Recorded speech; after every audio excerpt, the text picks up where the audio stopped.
Well, downtown Spokane businesses are hoping to discourage drivers and shoppers from giving money to panhandlers. In fact, today is the official start of a public education campaign designed to divert that flow of spare change to the agencies that help the homeless. And KXY4's Jeff Humphrey joins us now live along Division Street with reaction from some of the panhandlers. Jeff? Nadine, I know it'll come as no surprise to you that the panhandling crowd, they are not happy with this campaign that targets their source of income. As you know, many of them use the money you give them to buy alcohol, but others say panhandling is the only way to keep a roof over their heads. Well, Cassie, I don't want to take the food away from you, gal. Oh, it's fine. When I tried to pass myself off as a panhandler a couple of years ago, generous Spokane drivers handed over $36 in just 1 hour. We met this man named Jim in Argonne and I-90 who confessed he really wasn't homeless at all, just supplementing his income. $400 to $600 over a weekend is not an unreasonable amount.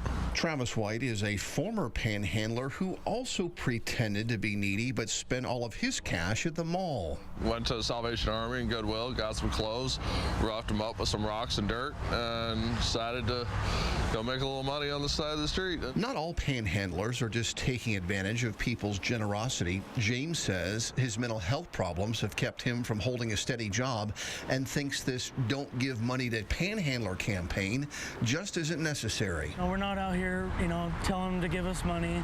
We're not forcing them to give it to us. It's all at their discretion, and they do it all out of the kindness of their hearts, and, I thank them for it every day. Unfortunately, James is camped out at one of the gateways to the downtown area. The Lincoln Street off-ramp was recently painted and landscaped to better welcome visitors to our area. Mark Richards of the Downtown Spokane Partnership worries about panhandlers giving guests a bad first impression. Is it an inviting place?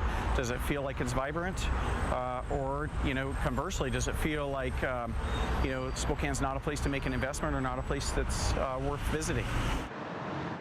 Nadine, the Give Real Change campaign urges motorists and shoppers not to give money directly to panhandlers, but rather the social service agencies that can help them with things like food and shelter and substance abuse.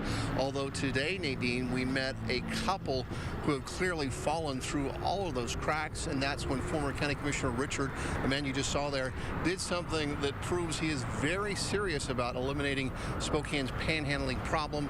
We'll have their story for you coming up tonight at 6. All right, looking forward to that, Jeff. But, Jeff, this isn't the first time the city has tried to discourage panhandling.